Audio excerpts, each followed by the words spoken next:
Welcome to the Two Blokes Chatting radio show on 94.7 The Pulse. Music, interviews, news, and, well, Two Blokes Chatting. Now, here are the two blokes. You're listening to Two Blokes Chatting. My name's Rob Cameron. I'm with Sienna Mannix, and on the line we're going down the GDFL coaching path again. This is the ninth GDFL coach we've spoken to this year after talking to Sam Jacker from Thompson earlier. The new coach of the Belmont Lions and son of a GDFL legend, Nathan Bissett. Good morning. Morning, Rob. How are you, mate? Excellent. Great to have you aboard. Let's deal with the legend that is your father. You come in to fill some pretty big boots. He's certainly left an impression on this league over many years. As a youngster, do you remember going off to watch Dad play footy? Yeah, look, it's definitely one of my favourite pastimes, I suppose, heading out to Anarchy and, I suppose, all over Geelong at certain points of my junior career. But, yeah, look, that was some of my best times, going out to watch him go about his business and just see the way football was definitely a highlight of my so far. Now, Nathan, I must admit that your father got by on a really high skill level, great tenacity, probably fitness wasn't his key element. Is that more an important part of your game? No, that unfortunately that runs in the family, mate. That's not something I've always been high on. However, I have had to try and get by on some skills and a little bit of smarts here and there. So, no, look, it's been good at Belmont. We've been able to have a look at what we had in previous years and look at what we need to move forward. And that's probably one thing we did look at, is making sure the group is fit and ready to go into the next season. And especially when guys are a little bit more fitter, they seem to stay a little bit injury free for a bit longer.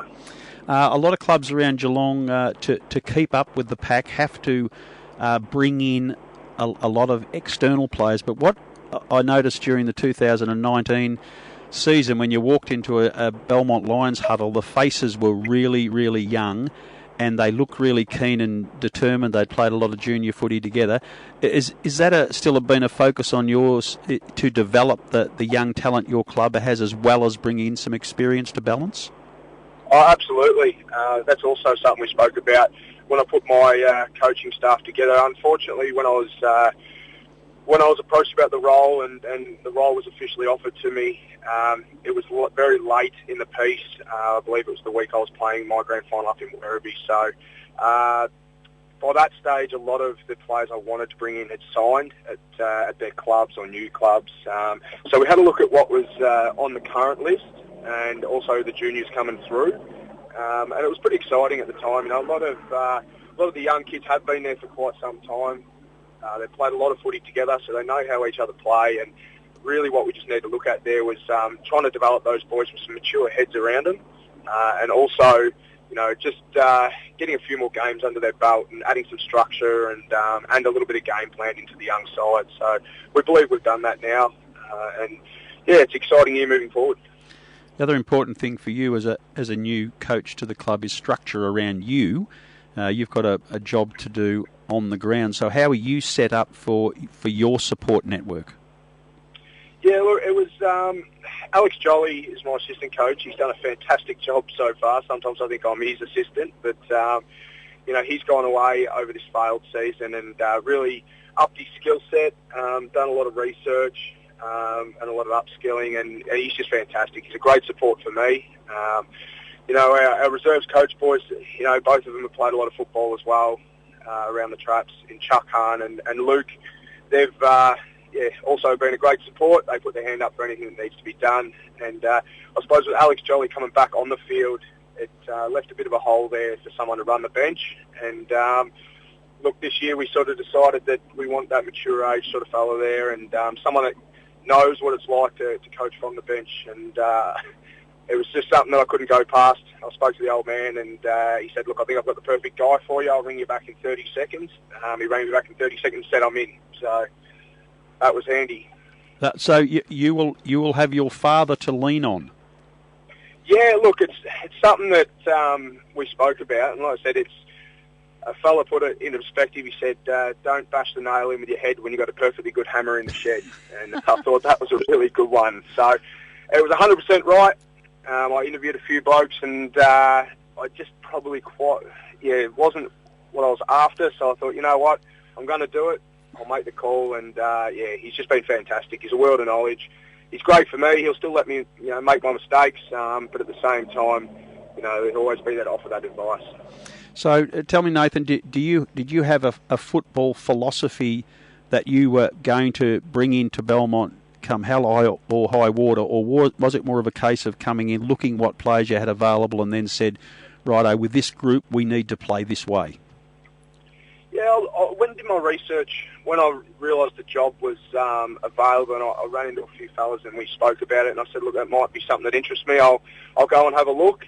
We had a couple of buyers up in the Western region, so I was able to come down a couple of times and watch Belmont play and see the way they go about it and the way they approach their footy. They had some young kids there that were really prepared to run and do the right things, and they play the game hard. It just looked like they needed some structure and a little bit of game plan to stick to. So that was our main focus, and just adding a game plan that suits what we had. There's no point playing a high-marking, tall game plan if you've got 22 short blokes. So we really tailored to what the players were and what their abilities were, and then we sort of looked at what we needed, and the failed year was a massive help for us. We've been able to go out and get, or at least fill those holes that we thought we had. Do you sense the group has really come in behind you? Have you got a good feeling that you've earned their respect? Yeah, look, it's one thing I always said to them was, and I hope that they took this away from it, the same way I brought it to the group, was you never have to earn my respect as a coach or as a person. You're a human being on this earth. You've got my respect until you lose it. But once you lose it, it's very hard to get back. And I think they all understood that very early. And, they've all approached this season. I'm sure you're aware that we've had anywhere between 45 and 60 blokes on the track pretty much every night. So I think that's just a testament to them that they have approached this season with a lot more professionalism and discipline, and definitely keen to go. Interesting thing, Nathan, that pops up with a lot of coaches, that's fantastic. You've got those numbers to work with, but when you've got varying skill levels through that group of 60 and they're all on the ground at one time, managing that so that the most likely 30 players that you'll pick your senior team from are doing things that probably the other 30 may not be capable of doing. How do you balance your training methods around such a massive group?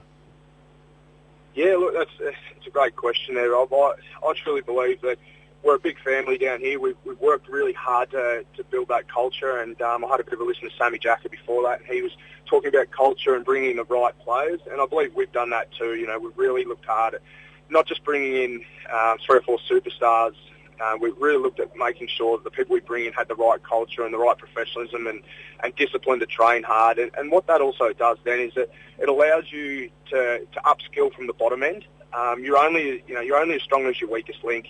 So if we can work on bringing that bottom half of the group up to a higher standard, it only benefits us moving forward. No, it's really good. You're saying all the right things, and I'm delighted to hear that your old man's on board. And clearly, you two have a great relationship anyway. You've made that clear, and you wouldn't be taking him on if you were going to be scrapping on the bench all through the game. So, how's it going to go match day? Will Darryl be speaking to the playing group, or is that a role that you want to take control of, being the on-ground leader as well as controlling the breaks? Oh, look, we've got a good leadership group there. We've minimised it a little bit this year in the sense that we've sort of only got 3 or 4 key leaders in the background, but on field, our senior side is just incredible. They're full of 22 leaders. They can all approach the group. They can all address the group. But at the end of the day, that will be my role.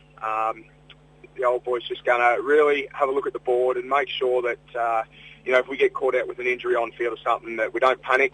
We just make that right change at the right time, and he'll keep a calm and level head on the bench for us. And we've noticed a lot of AFL coaches coaching from the bench so they can have direct access to verbalise their thoughts to players as they come on and off the ground. It must be a bit of a comfort to know that an 18, 19-year-old kid in his second or third year of senior footy is going to come off the bench. He might be grumpy, upset, he's made a mistake, but it'd be pretty comforting to you to notice that he's going to lob in the old man's arms.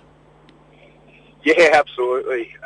It's probably something that he never had with me when I come off the bench. He was happy enough to let me have it, but I know what he was like with a lot of other people, and he is that calming influence. Especially like you said, some people aren't too keen to come to the bench, but when they do, knowing that the old man's there to just cool those jets and give them some positive influence and definitely a little bit of direction moving forward. It's a peace of mind for me, and that's really what I wanted in a bench coach. Just knowing the fact that it's all going to be sorted there. It's one less hassle or one less thing running through my head that I have to worry about. Well, you're the 9th coach we've talked to. We haven't spoken to North Geelong, East Geelong or West Geelong at this stage, but most pundits suggest that those three teams are really going to be finals contenders. As knowing your group, you've seen a bit of the quality of the footy around the competition. Where do you realistically expect this group to be at the end of the season? Well, our expectations are more just based on ourselves. We haven't set them up against other sides as of yet. I think you can never over-prepare, so I have been looking at a few practice matches here and there with, especially the sides that we've got in the first 4 to 5 rounds. And to be honest, I think, looking at what they've done, you can never really base it off practice matches. You've got blokes in and out and resting, so they're ready for round one. But look, we do aim to be in the top half of the draw. We're not going to lie. You're crazy if you think you play football to finish in the bottom half. So, look, our aim is just take it week by week, make sure we improve on previous years. With that structure and game plan that we're looking to implement, the boys have really picked up and run with it quite well. And hopefully, with today down in South Colac, that they can showcase that. You've got a really interesting round one. You're in the spotlight to a degree. You're the only game on the Sunday, the Indigenous game out at the Corio Footy Club. So there'll be a lot of teams will play on Saturday and they'll wander out to Corio to watch. So your group will definitely be assessed really heavily at the end of round one. Does that put a little bit more pressure on you as a group to make sure you're up and about for that very important start? No, not at all, really. If people want to come and have a look at us round one, that's fine. It's not an issue for us. We'll just go about our business and treat it like any other week. It obviously just gives us that one less day to prepare for the coming week and recover. So one thing we're focused on is making sure we do get up for the following week and just take it a week at a time. The hype around round one, don't get me wrong, is there with the Indigenous round, and we do treat that highly, being a multicultural club there and based around Indigenous round, I think round one. So, we'll just treat it as a normal round for us. Excellent. It will be a focus on Pulse Radio. The season will kick off on the Saturday. Belpost Hill versus Inverleigh is the match being called live on Saturday, April the 10th, but the same Pulse commentary team will be at your game on the Sunday. We'll have a little bit of a focus on the Indigenous aspect, what it actually means to both clubs, and I know it is important to both clubs, particularly your group at Belmont, where the Edwards family have made a real connection with the local Watherong group, and it's a very important part of your internal culture, as we mentioned. So that'll be a big focus for us. We'll be starting at 1 o'clock, and there'll be some pre-match interviews around this, so we may even get a chance to have a chat to your old man. You'll probably be busy focused on other things, but now that I know he's got the gig, I might see if we can get him on the radio for a little chat at 1 o'clock. But we've got great expectations for that game and this particular season. And Nathan, we wish you all the best as a new coach in the GDFL. Thank you very much. I appreciate that. And good luck today. I hope you whoop South Colac. I used to play in the Colac League and didn't like that mob much, so give them a towelling up, mate. Oh, look, well, just on that, Rob, I'll just let everyone know where we're at for today. We're shooting down to South Colac to play against them. It's a bit of a special day for us. A fellow by the name of Cookie, he was a twos captain at our club previously, and he's also been a twos captain at South Colac. He passed away during the off-season, unfortunately, due to brain cancer there. So today's a bit of a memorial day. It's a special day for both clubs. We've got there's raffles and everything running, and hopefully we can make it an ongoing thing for the Cookie Cup.